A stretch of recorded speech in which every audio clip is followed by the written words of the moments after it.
y'all, it's me Azalea. You're watching my YouTube channel, WayCrunchy.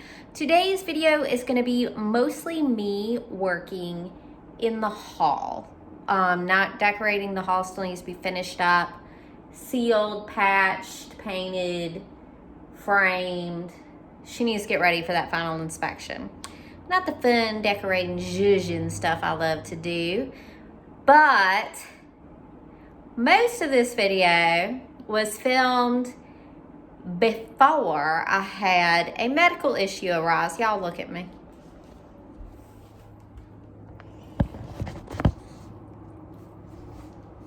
All right, so I have my arm here in a sling. I'm also wearing a belly band just to try and hold things together better. Let me just tell y'all what happened to me. So I mentioned, I think in the last video, that my back hurt. And that's not unusual. I just had like knots in my muscles, like that you can feel. And when that happens, look at Yellow Kitty over my shoulder. Let me move a little bit. When I get knots in my shoulders or my back, John will give me a massage. It's like, you know, just life. It's not a big deal. But lasted 3 days, 4 days, 5 days. On the 5th day, we were like, what's going on? You know, it's hurting worse and worse. Obviously, I've been working hard to finish the house, but it just seemed like more. I'm used to working hard. And so John was a darling angel, my partner, and he went, I was so impressed with him because I felt like I could not move. It's like, we need to try something other than what we're trying.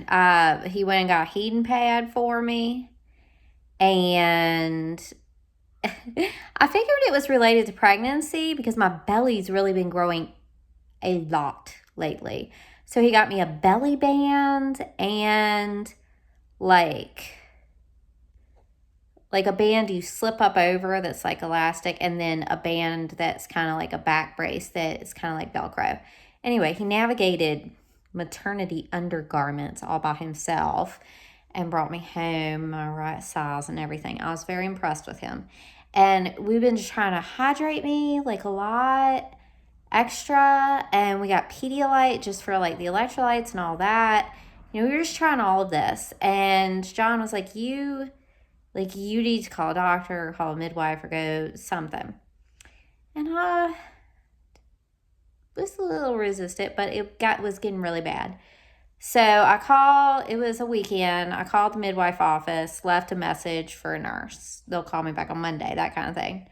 And then it got worse and worse.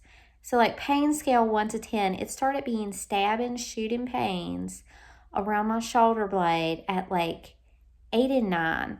And I'm a tough lady. It was a real 8 or 9.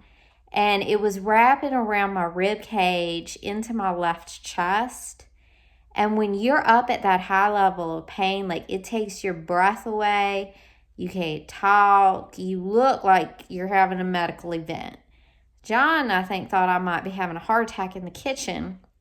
And I was like, yeah, I need some help. And so I called the midwife on call at the actual hospital delivering babies and told her what was going on.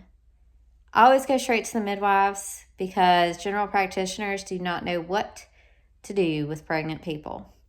Anyway, I called her, and the midwife was like, yeah, you do need to go into urgent care or the ER. And she told me that, you know, if it's a matter of treating me, they can call her and consult with her on what will be safe for me and the baby. Just call her there at the hospital. And so I was like, all right, I will go. And it was still early enough that I could go to urgent care. And they ruled out all emergency causes of that type of pain, like heart attack, gallbladder, different things. So they were like, okay, this is not an emergency. You're not in danger. The baby's not in danger. And you can you can feel, it's like gravels in my muscle, like pieces of gravel. And, you know, so the doctor was able to just really, you know, feel exactly what's going on. And then, like, if I do circles with my arm, you can hear it. You can hear, sounds like gravels, like in my back, in my shoulder. And so with me being pregnant, they said no anti-inflammatory, no pain medicine, no muscle relaxers. And I would need to go into like ortho, like go to a specialist to get this addressed. But they're not really going to be able to help me without doing like the imaging, the x-rays, MRIs, whatever. And they said, if it's not medically necessary, we should wait until after I deliver the baby. I still can't take a really deep breath because it hurts too bad. I'm just breathing shallow, so it's like I'm always out of breath. Anyway, I can take some Tylenol.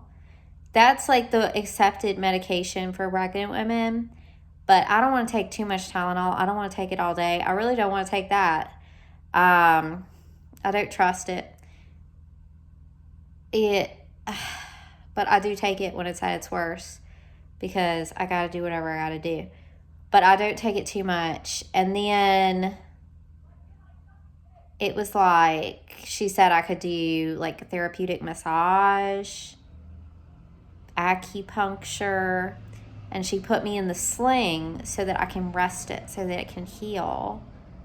And she's like, you know, I know it's hard. You're just going to have to keep telling yourself that this pain is not actually harming me, not actually harming the baby. And she said, you know, the massage, the hot and cold, would try and buy me some time until I deliver. So that was all very discouraging. And then this morning, the midwives called back to check in on me. And they were like, yeah, you know, we agree with all that. But we can get you a referral for physical therapy that your insurance will cover. And that will be like, that's good. So I'm going to get into physical therapy. And in the meantime, I mean, today I'm just kind of managing my pain and figuring out, just kind of absorbing how this situation has gone down. So that's what happened to Azalea. The rest of this video is going to be me before all this stuff went down, working on finishing the foyer. So y'all enjoy that. That's what's happening with this fixer-upper mama. I'm going to still keep working. I'm going to still keep going. We're going to move into this house, Lord willing. In addition to the fun decorating stuff and things looking a lot prettier, I still have annoying little things to fix. Decorating is my favorite. Yes, painting and decorating. But the walls and the ceilings have to be enclosed.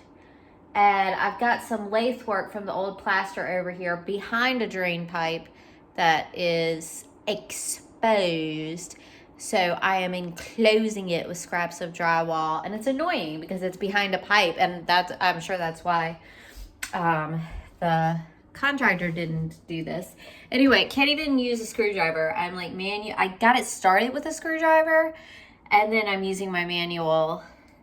Like, I got it started with the impact driver, and now I'm using the manual hand screwdriver. Y'all look. So this is over here by the utility box. So you can't really do one that's wide enough. So I've got one halfway back there, which was as wide as I could get to fit. Now I can, you know, get some mud back in there to cover and paint, of course, but I've got to have it secured to the wall. I can't just, you know, so that I can then put stuff on it. So I gotta cover this up. On a decorating note, I need a piece of art or a mirror that is like the same size as an outlet box to hang on top. That'd be good. On the hunt. I'm always on the hunt for something. You know, when I go thrift shopping and over to like salvage places, I actually have a list of things that I am actively looking for, like on a clipboard, so that I stay focused and get the things I need to make the space work and look good. And obviously other things like keeping my children clothed and entertained and different things. So I try to get everything I can except socks and underwear. I have got socks secondhand, and I do get bras secondhand. So basically, underwear I don't buy secondhand, and we always, you know, buy new socks too. So anyway.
Back to Lowe's again. I need some caulk.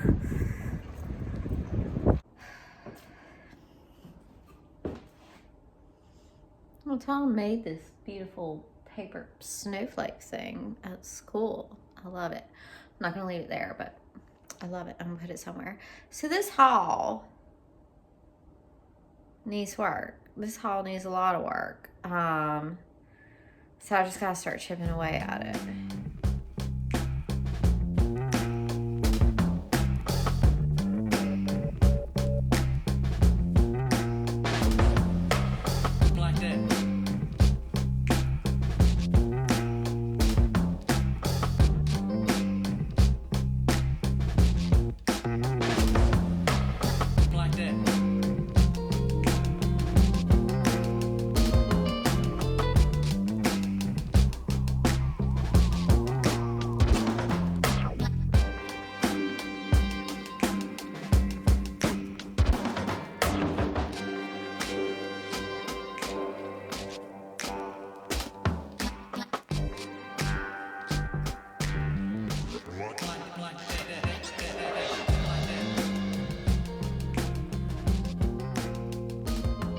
All right, this is the spray foam stuff. This is what I'm using for bigger cracks so that I don't use 89 tubes of caulk.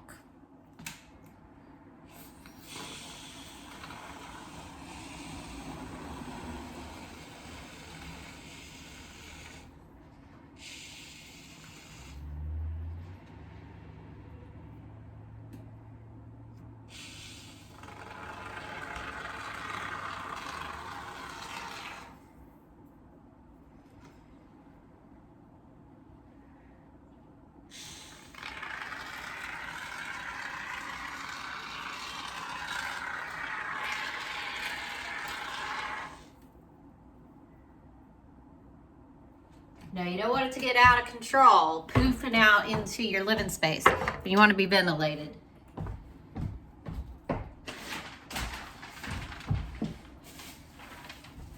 While it's still wet, do not let it touch your skin, but you can use paper.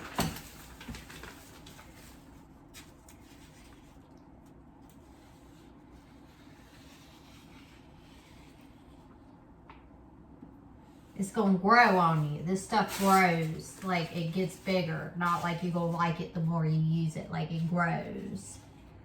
Like a plant, it grows bigger.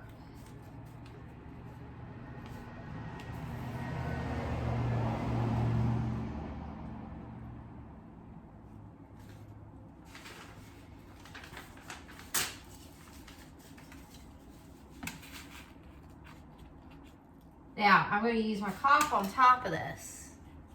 So, boom shaka. Ventilation. And this is what it looks like after it gets all puffy.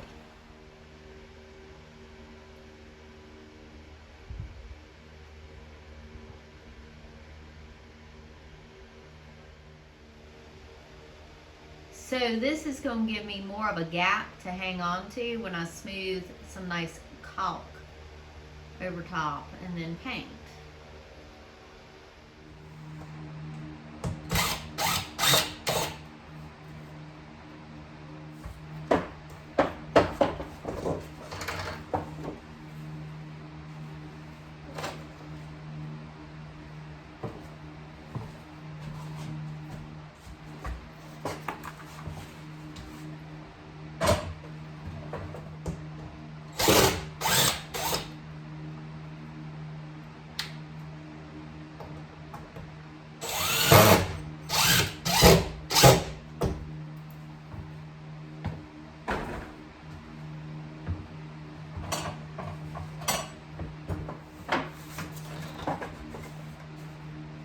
Perfect. Now that's right. That's good. That's real good.